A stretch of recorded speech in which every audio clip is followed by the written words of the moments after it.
నమశంకరాయ. వివాహమై ఏళ్ళు గడుస్తున్నా సంతానం కలగట్లేదా? ఫెర్టిలిటీ సెంటర్స్ చుట్టూ తిరిగినా ఖర్చు ఎక్కువగా అవుతుంది తప్ప మనకు సంతాన భాగ్యం కలగనటువంటి వాళ్ళు చాలామంది ఉన్నారు.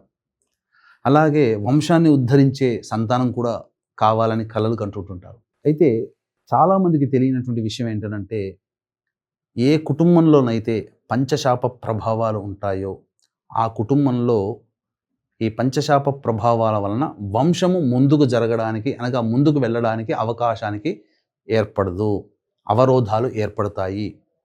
కాబట్టి సైన్స్‌ని నమ్మొద్దని చెప్పట్లేదు. చాలామందికి సంతానం కలగకపోతే ట్రీట్మెంట్‌కి వెళ్తున్నారు. వెళ్ళొద్దని కాదు. కాకపోతే జాతకంలో ఈ శాప ప్రభావాలు ఉండడం వల్ల ట్రీట్మెంట్ కూడా 2, 3 సార్లు మనం అటెండ్ చేయాల్సినటువంటి పరిస్థితి. అది చాలా ఖర్చుతో కూడుకున్నటువంటిది.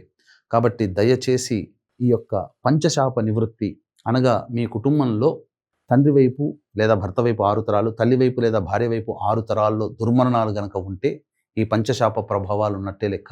పంచశాప ప్రభావాలనగా స్త్రీ శాపము, గురు శాపము, దైవ శాపము, సర్పశాపము, పితృశాపము. ఈ పంచశాప నివృత్తి పూజలు, హోమాలు అనేటువంటివి 14వ తారీఖు ఆదివారము, అమావాస్య, అధిక జ్యేష్ఠమాసము, రోహిణీ నక్షత్రంతో కూడుకున్నటువంటిది. చాలా అమూల్యమైనటువంటి రోజు. ఆ రోజున పంచశాప నివారణ కార్యక్రమాలు జరిపించడం జరుగుతుంది. ఈ కార్యక్రమంలో రాదలిచినటువంటి భక్తులకి 12వ తారీఖు రాత్రి 9 గంటల లోపల నమోదు చేసుకోవాలి.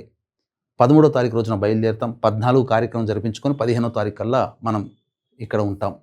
రాలేనటువంటి వాళ్ళ కోసం బ్రాహ్మణుని కర్తగా పెట్టి ఈ యొక్క కార్యక్రమం చేయించడం జరుగుతుంది. అవకాశం ఉన్నటువంటి వాళ్ళు స్క్రీన్పై కనిపిస్తున్న నెంబర్కి 12వ తారీఖు రాత్రి 9 గంటల లోపల నమోదు చేసుకోవచ్చు.